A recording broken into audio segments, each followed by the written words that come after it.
Kisah pemuda di Banyuwangi rawat ibu pikun dan bibi disabilitas berjuang seorang diri.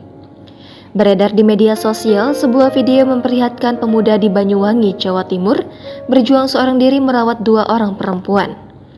Kedua lansia tersebut adalah ibu kandungnya yang menderita penyakit pikun dan sang bibi seorang penyandang disabilitas. Perjuangan pemuda tersebut berhasil viral di TikTok usai kerap membagikan aktivitas hariannya bersama ibu dan bibi melalui akun @ozahyunki pada Jumat 25 Agustus. Setiap pagi, pemuda tersebut memulai hari dengan menggendong sang ibu untuk pergi berjemur. Sementara bibinya tampak menemani sang ibu yang hanya bisa merebahkan diri di kasur tempat berjemur. Sesekali terlihat sang bibi mengelap wajah kakaknya yang tak berdaya itu.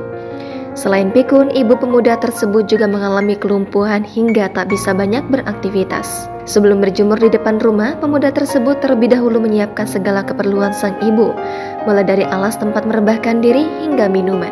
Sementara saat sang ibu berjemur ditemani oleh bibinya, pemuda tersebut bergegas pergi memasak untuk sarapan mereka bersama. Usai memasak, pemuda tersebut langsung menyuapi ibunya, lalu dilanjutkan dengan membersihkannya.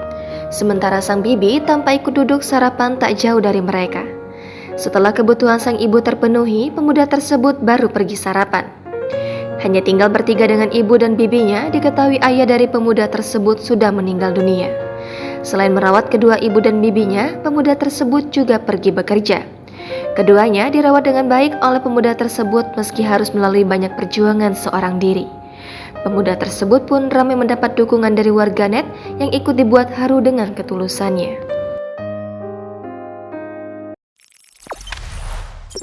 Jangan lupa subscribe, share, komen, dan like ya!